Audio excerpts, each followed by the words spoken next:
Yes बच्चों, देखो next question क्या है। मिस्टर अंतरिक्ष purchased a commercial property in Delhi belonging to NRT Limited. After entering into an agreement with the company at the time of registration, Mr. Antriksh comes to know that the title deed of the company is not free. भाई पहले से कोई charge free है। Case को यहाँ देख लेते हैं। भाई एक NRT लिमिटेड है और NRT लिमिटेड की कोई प्रॉपर्टी, ठीक है, NRT लिमिटेड ने इस प्रॉपर्टी को क्या कर दिया, किसको सेल कर दिया, मिस्टर अंतरिक्ष को सेल कर दिया, ठीक है।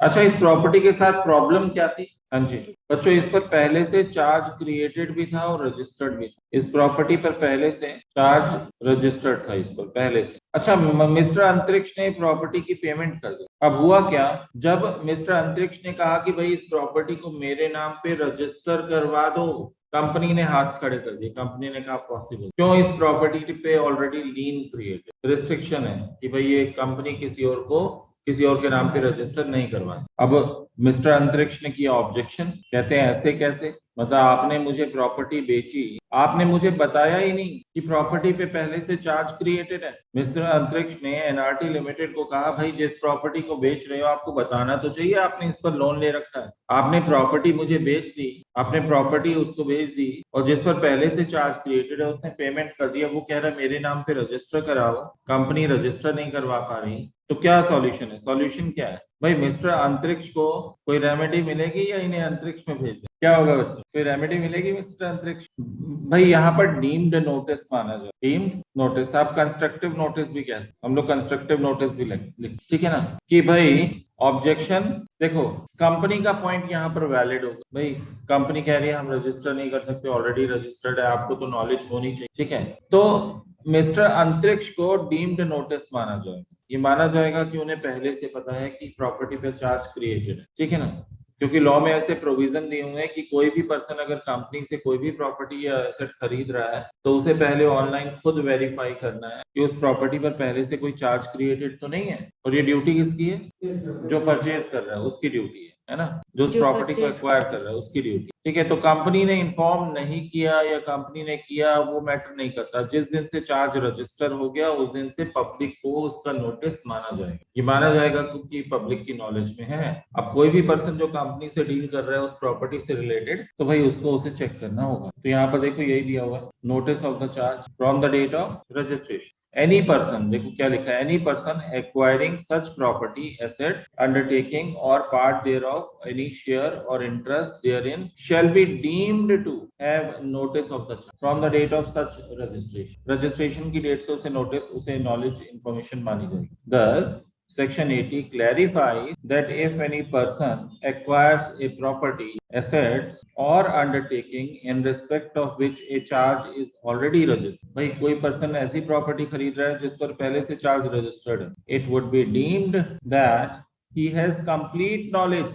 मतलब उसको कंप्लीट नॉलेज है, किसको? मिस्टर अंतरिक्ष। जो भी पर्सन प्रॉपर्टी को एक्वायर कर रहा है मान लिया जाएगा उसे कंप्लीट नॉलेज है of charge from the date of its register. Mister Antariksh therefore ought to have been careful, उन्हें खुद को ध्यान देना चाहिए, कंपनी को नहीं कह सकते कि भाई कंपनी ने नहीं बताया। ought to have been careful while purchasing property and should have verified beforehand that NRT Limited had already created a charge on the property। भाई पहले ही उन्हें चेक कर लेना चाहिए था कि उस प्रॉपर्टी पर कोई चार्ज क्रिएटेड तो नहीं है। तो ये ड्यूटी किसकी है? एनआरटी लिमिटेड कहती है कि भाई तुम्हारी गलती, तो एनआरटी लिमिटेड का कंटेंशन क्या होगा? करेक्ट होगा। एनआरटी लिमिटेड ने अंतरिक्ष को रिस्पॉन्सिबल बनाया तो भाई एनआरटी लिमिटेड का कंटेंशन करेक्ट, जो एनआरटी लिमिटेड ने किया वो करेक्ट। नेक्स्ट क्वेश्चन देखिए बच्चों, ABC limited created a charge in favour of okay bank. अब एबीसी लिमिटेड तो कंपनी हो गई, भाई ये लेंडर हो गया, ये चार्ज होल्डर कह सकते, चार्ज होल्डर। आगे क्या हुआ? The charge was duly register, भाई यहाँ पर भी इन्होंने टाइमली रजिस्टर कर दिया। Later the bank enhance the facility by another 20 crore, भाई कस्टमर अच्छा है, टाइमली रीपेमेंट कर रहा है, सब कुछ टाइमली हो रहा है, बैंक ने क्या किया? उसकी लिमिट बढ़ा दी। Bank enhanced the facility by another rupees 20 crores due to inadvertence. This modification in the original charge was not registered। भाई किसी रीजन की वजह से वो रजिस्टर नहीं करवा पाए और इनएडवर्टेंस जो है वो कवर्ड है लॉ में। Advise the company as to the course of action to be pursued in this regard. भाई सीधी सी बात है, रेक्टिफिकेशन के लिए अप्लाई करने का राइट होगा। रेक्टिफिकेशन में फॉर्म नंबर कौन सा फाइल करते हैं? एक फाइल कर, ठीक है। देखो यहाँ पर रेक्टिफिकेशन क्या है कि भाई पहले चार्ज को रजिस्टर करा लिया लेकिन लेटर ऑन कुछ चेंजेस हुए, चेंजेस को अपडेट नहीं किया, तो अब उसका रेक्टिफिकेशन करवाएंगे, CHG 8 फाइल करेंगे। सेक्शन कौन सा अप्लाई होगा बच्चे? 87। फॉर्म नंबर CHG 8 किसके पास अप्लाई करेंगे? CG के पास अप्लाई करेंगे, सेंट्रल गवर्नमेंट के पास अप्लाई करेंगे, ठीक है। फिर CG किसको डायरेक्शन देगा? ऑर्डर देगा रेक्टिफिकेशन का ROC को। बच्चों वही केसेस लिखे हुए हैं जो हमने ऊपर पढ़े हैं कि किस किस केस में वो ऐसा कर सकता है। Point number 1, point number 2 repetition है। ये सेक्शन 87 यहाँ पे रिपीट किया हुआ, बस यहाँ देख लेते हैं conclusion. The application in form CHG 8 shall be filed by the company or any interested person. Therefore, OK Bank can also proceed under section 8 as aforesaid. The order of rectification shall be made by on such terms and conditions as it deems just and expedient। तो rectification के लिए जा सकते हैं, सीधी सी बात है। इस case में किसके लिए जा सकते हैं? रेक्टिफिकेशन के लिए जा सकते हैं। बच्चों एक और case study, Ranjit acquired a property from ABC Limited which was mortgaged to OK। भाई यहाँ पर एक परचेजर है, इसने क्या किया? प्रॉपर्टी को एक्वायर किया। किससे खरीदा? ABC Limited, जिस पर पहले से ओके बैंक का क्या क्रिएटेड है? Charge created. मतलब इसने चार्ज जिस पर क्रिएट हो रखा है उस प्रॉपर्टी को खरीदा। ही सेटल्ड द ड्यूज, मतलब इसे पहले से पता था। इसने क्या किया? बैंक के पैसे वापस कर दिए। वापस करने से क्या फायदा होगा? Satisfaction of charge. बिल्कुल बिल्कुल, सेटिस्फेक्शन ऑफ चार्ज हो गया। भाई अब इसका भी रजिस्ट्रेशन कराना होता है। अच्छा, इसने प्रॉपर्टी को अपने नाम से रजिस्टर करा लिया, रजिस्टर कराने के लिए गया। अच्छा, जब प्रॉपर्टी को रजिस्टर कराने के लिए गया तो सब रजिस्ट्रार ने, ये सब रजिस्ट्रार अलग है, ये ROC नहीं है। सब रजिस्ट्रार को ROC से मत कंपेयर करना। ये जहां पर प्रॉपर्टी का रजिस्ट्रेशन होता है उसे सब रजिस्ट्रार। तो सब रजिस्ट्रार के पास गया तो भाई उसने ऑनलाइन रिकॉर्ड चेक किए, उसने देखा इस प्रॉपर्टी में तो पहले से चार्ज क्रिएटेड है। तो ये कहता है मैंने तो पेमेंट कर दी है, मैं तो लोन वापस कर दिया। He settled the dues OK Bank in full and the same was registered with sub registrar who has noted that the mortgage has been settled, but neither the company nor OK Bank has filed particulars of settlement। भाई चलो property इसके नाम से register भी हो गई क्योंकि इसने पेपर्स दिखा दिए कि भाई पूरा सेटलमेंट हो चुका है। बट द प्रॉब्लम इज भाई मिनिस्ट्री ऑफ कॉर्पोरेट अफेयर्स की वेबसाइट पे अभी तक अपडेट नहीं हुआ। ROC ने अभी तक अपडेट नहीं किया। क्यों अपडेट नहीं किया? ना कंपनी ने इन्फॉर्म किया, ना बैंक ने इन्फॉर्म किया, किसी ने भी सेटिस्फेक्शन ऑफ चार्जेस को फाइल नहीं किया। अब क्वेश्चन है, क्या कोई थर्ड पर्सन, भाई कंपनी ने लोन लिया था, चार्ज होल्डर बैंक था, अब ये थर्ड पर्सन कौन है? जिसने प्रॉपर्टी को खरीदा। थर्ड पर्सन कौन है? जिसने प्रॉपर्टी को खरीदा, मिस्टर रंजीत। क्या ये अप्रोच कर सकते हैं ROC को and seek any relief in this regard? Discuss this matter in the light of provisions of the Companies Act 2013। भाई क्या इनके पास कोई पावर है?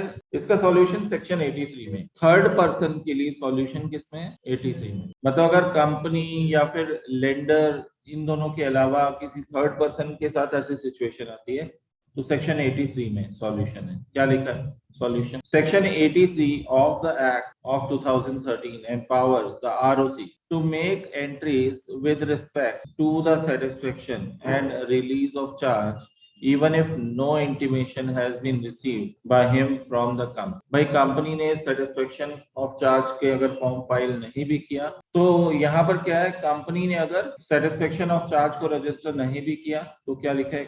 Accordingly with respect to any registered charge if an evidence is shown to the satisfaction of registrar that the debt secured by charge has been paid or satisfied। कहानी क्या है? Charge पहले से रजिस्टर्ड है, creation of charge register, इसने payment कर दी, satisfaction of charge हो गया बट उसका रजिस्ट्रेशन नहीं हुआ। तो क्या ये खुद अप्लाई कर सकता है, खुद जा सकता है? आंसर इज यस, रजिस्ट्रार को ऐसी पावर दी गई है कि अगर कंपनी या लेंडर, तो कंपनी या लेंडर अगर चार्ज सेटिस्फेक्शन ऑफ चार्ज का रजिस्ट्रेशन नहीं भी करवाते तो भी रजिस्ट्रार एक्शन ले सके ना, in whole or in part, that the part of the property और undertaking charge has been release. भाई इस केस में प्रॉपर्टी क्या हो गई, रिलीज हो गई फ्रॉम द चार्ज और has cease to form part of the company's property और undertaking, then he may enter in the register of charges memorandum of settlement। भाई अगर कंपनी ने, लेंडर ने नहीं अप्लाई किया सेटिस्फेक्शन ऑफ चार्ज के registration के लिए तो आरओसी के पास पावर है कि वो खुद भी उसे रेक्टिफिकेशन कर सकते, ठीक है,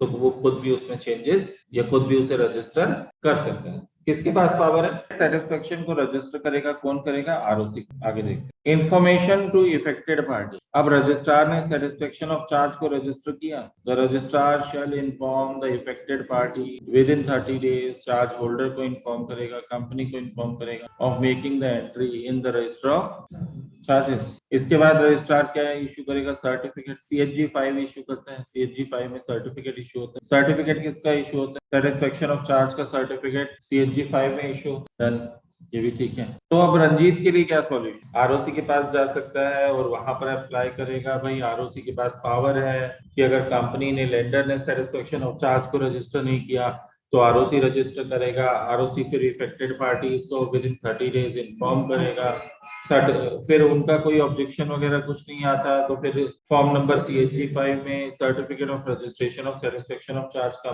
वो आरओसी इशू कर देगा। ठीक, तो बच्चों इसी के साथ ये चैप्टर खत्म। बहुत सारे क्वेश्चन